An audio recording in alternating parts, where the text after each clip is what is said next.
Baie welkom by vandag se luistermeditasie. Dit is Dinsdag, 1 April 2025, die 4de week van Lydenstyd.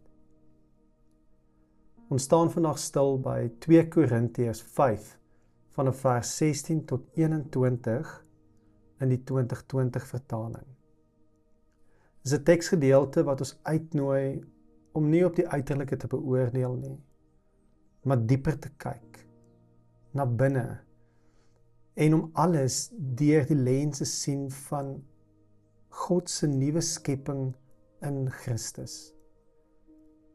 Om ons daarmee te help, wil ek jou nooi om saam met my vir 'n oomblik na te dink oor D.J. Opperman se aangrypende gedig getiteld Vincent van Gogh.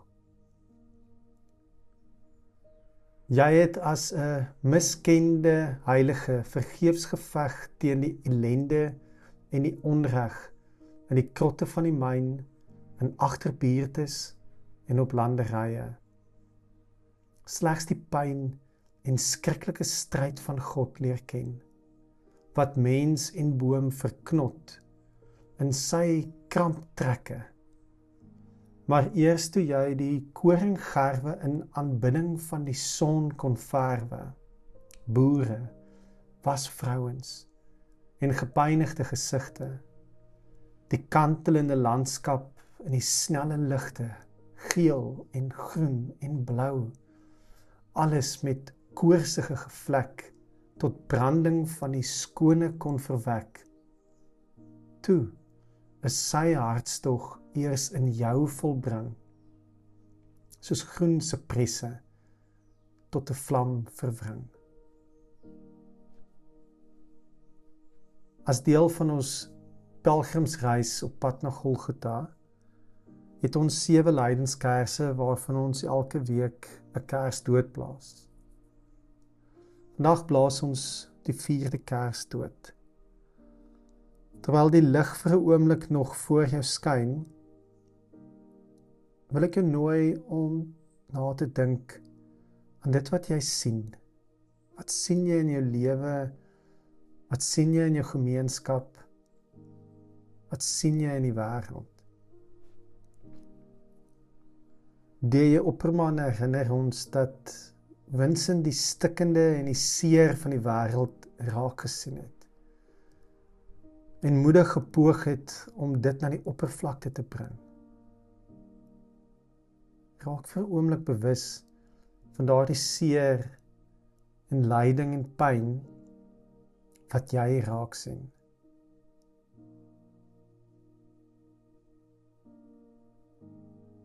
Blaas dan nou die 4de kers saam met my dood.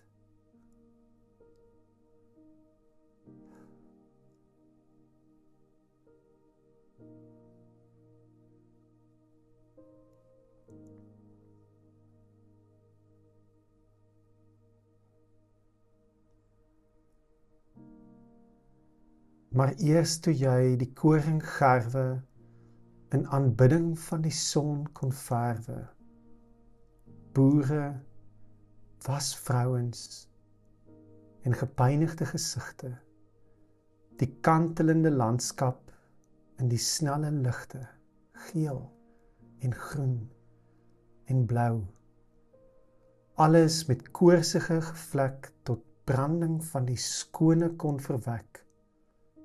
Toe is sy hartstog eers in jou volbring, soos groen sipresse tot 'n vlam verwring.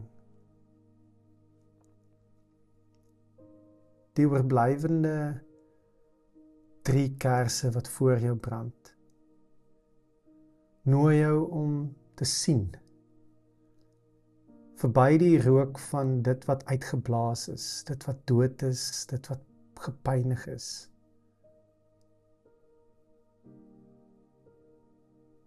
Om te sien hoe die sterwende koringgerwe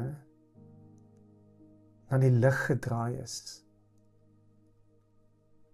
En om deur die seer en die lyding van die wêreld, die skoonheid van God in alles raak te sien.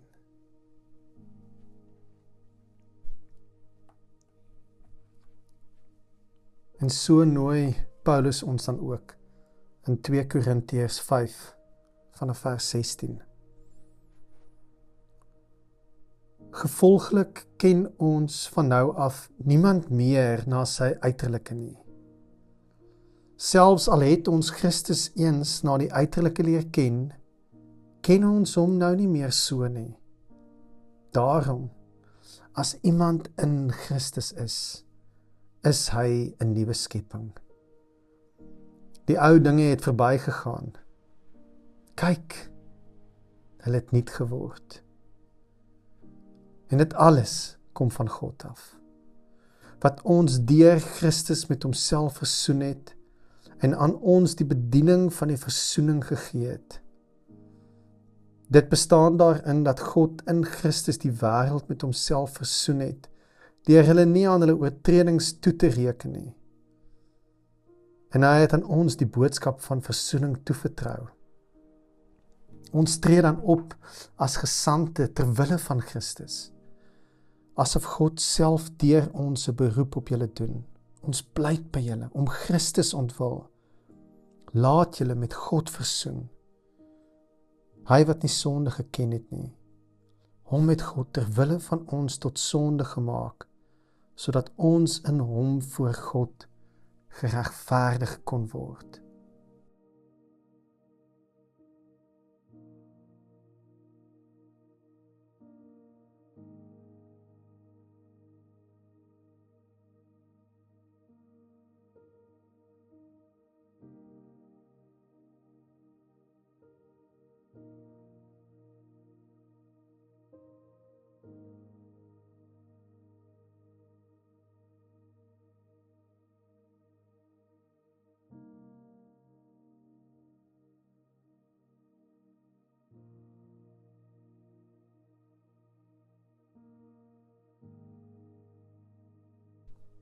In vers 17 kom wys Paulus vir ons dat die ou dinge het verbygegaan. Kyk, hulle het nuut geword, sê hy. Hierdie woorde van Paulus weerklink die woorde van Jesaja honderde jare tevore. Jesaja 43 vers 18 tot 19. Maar moenie net aan die vroeëre dinge dink en by die verlede stil staan nie. Kyk, ek gaan iets niets doen. Dit staan op die punt om te gebeur. Julle kan dit al sien kom. Wat het jou verlede, ou sondes, pyn, teleurstellings, gewoontes, of selfs goed wat vir jou op 'n tyd kosbaar, waardevol en belangrik was? Wat van dit hou jy nog aan vas? Staan jy by stil? Staar jy in vas?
Vandag kom nooi die Here ons om nie by die verlede stil te staan nie, maar om te kyk vorentoe en te sien wat hy vir jou en my wil wys.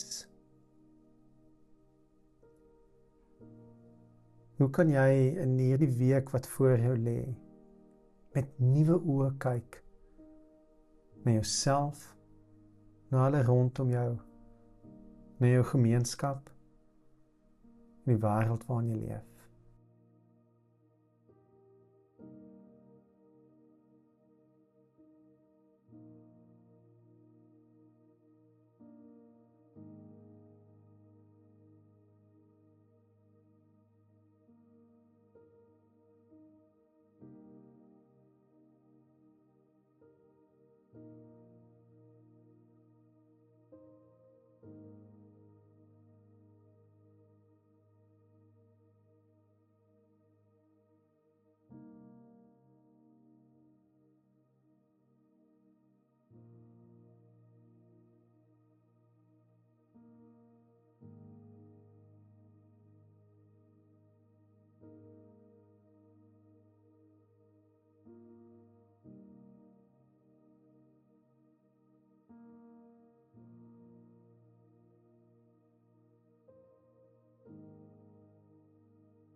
As iemand in Christus is hy 'n nuwe skepping, beloof Paulus.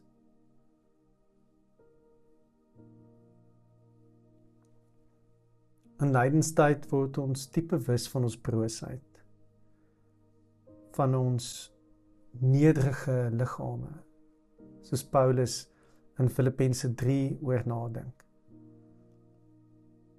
Maar ons is ook diep bewus dat lydenstyd ons neem verby Golgotha op pad na Opstanding Sondag. Kyk, dit staan op die punt om te gebeur. Julle kan dit al sien. En so leef ons dan ook in lydenstyd met hoop, met 'n verwagting van 'n nuwe skepping waarmee God in Christus besig is. Waar in jou lewe het jy hierdie gevoel van iets nuuts wat besig is om te gebeur? Waar sien jy die eerste botsels van God se nuwe skepping ook in jou lewe?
In hierdie gedeelte kom Paulus ook na ons toe met 'n pleidooi.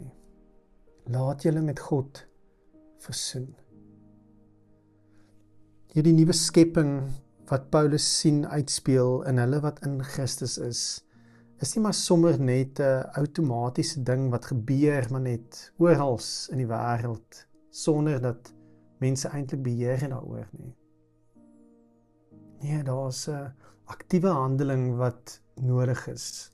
Om in Christus te wees, is om jouself toe te laat om met God versoen te word, selfs al het God reeds die hele wêreld met homself versoen in Christus.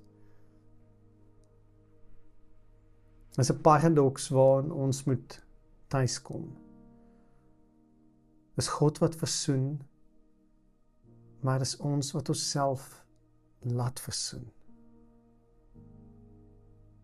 Ek nooi jou nou om vir 'n oomblik te sit in hierdie teenstrydigheid, in hierdie spanning.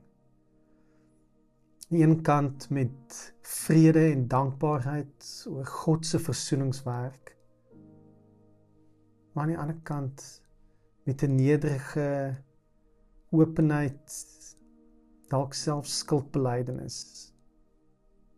Laat jou met God versoen.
Ek sluit af met die volgende woorde.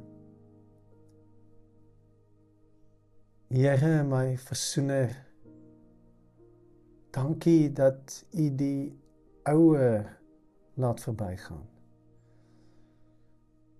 Dankie dat U iets niets doen in my. Help my om nie stil te staan by dit wat verby is nie, maar die tree te kan gee saam met U in die wandelpaadjies van U nuwe tuin.